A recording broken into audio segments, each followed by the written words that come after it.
नमः पार्वतीपते हर हर महादेव।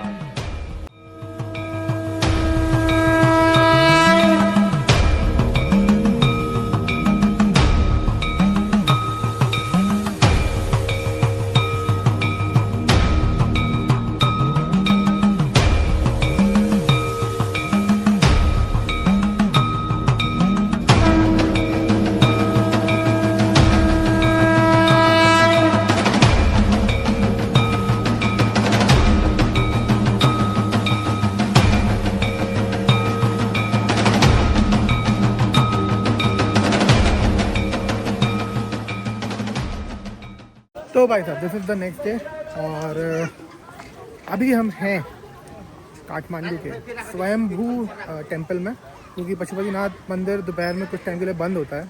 हम भाई साहब सोए उठे 12 बजे और उठने के बाद जब हम मंदिर के पास पहुँचे तो पता लगा कि मंदिर बंद है, तो वी थॉट कि यहाँ आ जाते हैं। और भाई यहाँ पे बहुत सही चीज़ है भाई, बहुत सही जगह है यहाँ पे। यहाँ से व्यू तो गजब है, पूरे काठमांडू सिटी का यहाँ से व्यू मिलता है। मैं आपको दिखाता हूँ।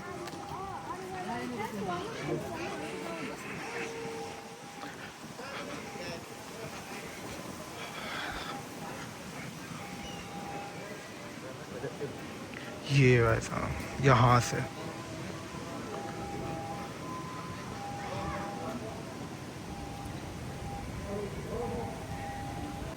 तो बस यहाँ के बाद फिर हम जाएंगे मंदिर में दर्शन करेंगे फाइनली, और हमारी पूरी यात्रा है 12 ज्योतिर्लिंग वाली वो ख़त्म होगी ऑब्वियसली। और अगर हमारी किस्मत अच्छी हुई तो हमें आरती देखने को भी मिलेगी। तो let's see how lucky we are. तो भाई साहब व्लॉग करते करते मैं कहीं तो अपने ऐसे साथियों से जुदा हो चुका हूँ, पता नहीं कहाँ गया, मैं ढूंढ रहा हूँ। काफ़ी बड़ा कैंप है, तो वहाँ से लेके उधर उधर उधर उधर ये अगर आप देखो वहाँ पे है पार्किंग, वो हमने गाड़ी लगाई हुई है वहाँ पे। वहाँ पे कोई दिख नहीं रहा मुझे, वो है भाई मुझे दिख गए ये जा आई फिर चुप गए, वहीं पे ही है ये देखो, वहाँ जा रहा है ऊपर।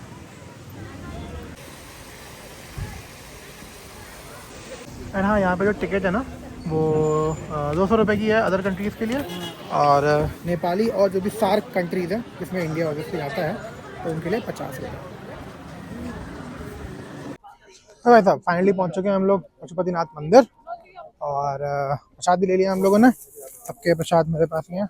और अरे भैया ये लोग यहाँ पे ओके, तो अब हम जा रहे हैं दर्शन करने के लिए। भाई तो किन्नर लोग यहाँ पे भी मंदिर में, वाह nice.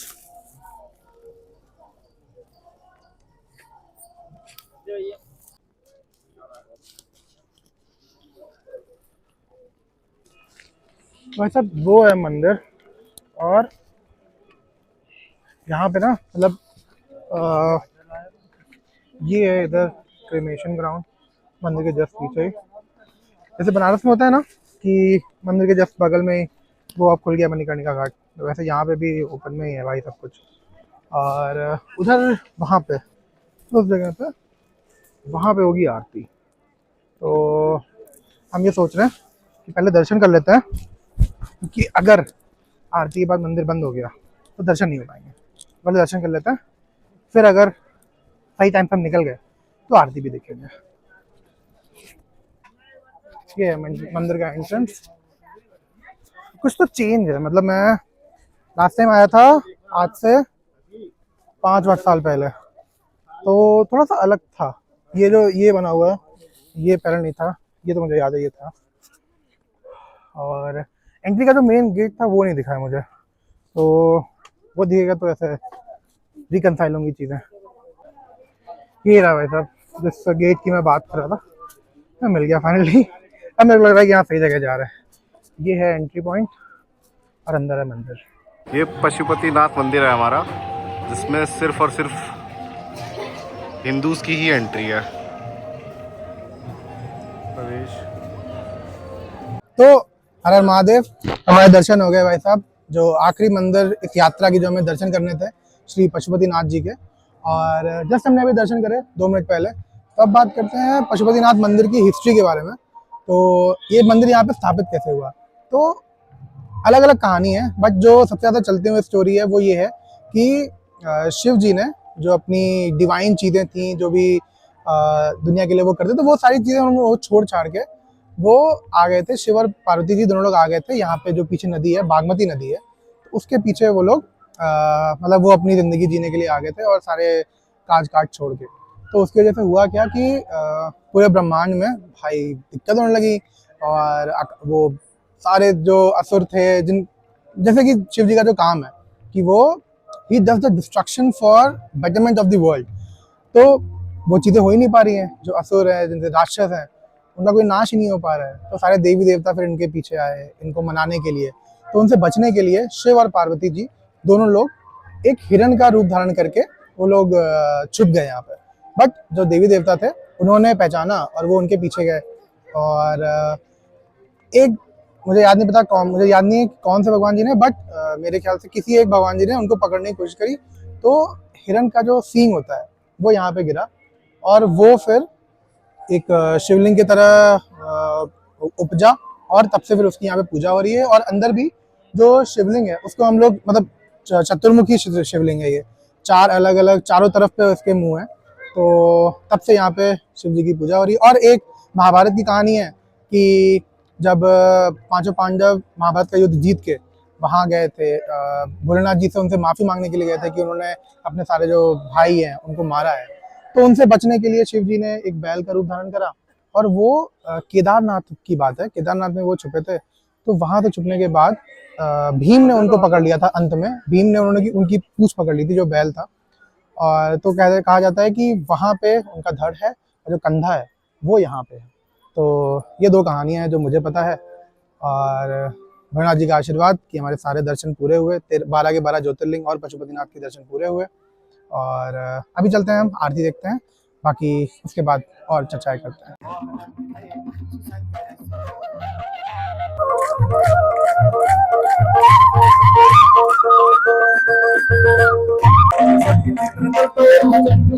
And we are lucky enough कि हमें आरती भी देखने को मिल गई है, और मेरे ख्याल से ये गंगा जी की आरती हो रही है, if I am not wrong.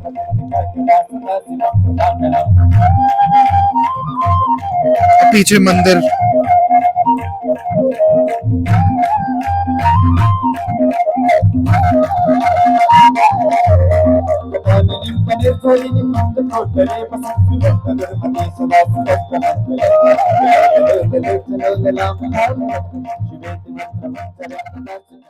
तो भाई साहब जो मैंने अभी कहानी बताई ना कि भोलेनाथ जी ने सारी अपने काम काज छोड़ के पार्वती जी के साथ हमें बताने यहाँ आ गए थे, तो लकी भाई साहब के पास एक थ्योरी है इसके लिए। फैक्ट है मेरे पास।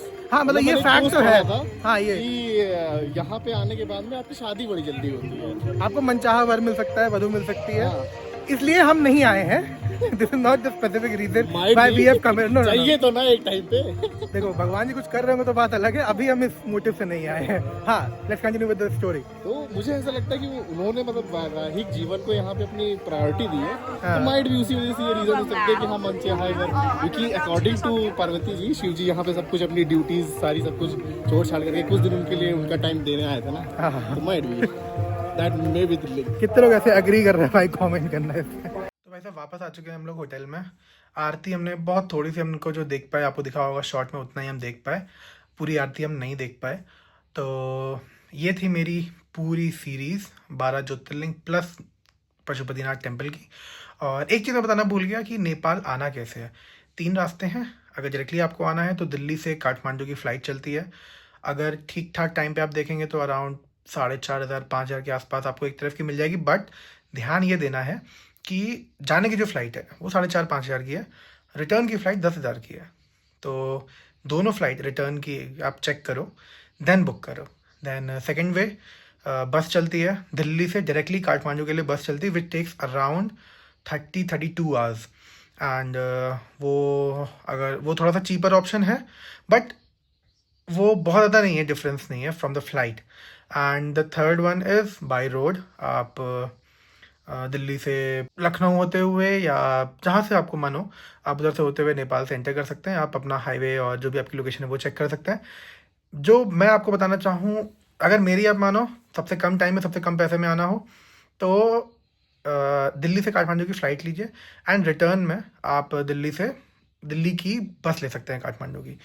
तो ये एक तरीका मेरे हिसाब से बेस्ट है, वो मैं करने वाला था अगर ये जो मेरे सारे दोस्त हैं वो साथ में ना जुड़ते तो ये थी मेरी पूरी सीरीज़। उम्मीद करता हूँ आप लोग को वीडियो अच्छी लगी होंगी। आई नो बहुत लेट हुआ वीडियोस में, बट ठीक है, एटलीस्ट कंप्लीट हुआ। तो thank you for all the views, all the comments, all the likes, everything. उम्मीद करता हूँ कि आपसे फिर जल्दी से मिलूँगा एक नई सीरीज़ के साथ। बाकी ऑटोमोबाइल के वीडियोस आपके लिए आते रहेंगे चैनल पे। तो अगर कोई क्वेश्चंस हैं तो कमेंट डाउन करिए। बाकी चैनल को लाइक शेयर सब्सक्राइब करना बिल्कुल मत भूलिएगा। बाकी मिलते हैं आपसे अगली वीडियो में, अगली सीरीज़ में। तब तक के लिए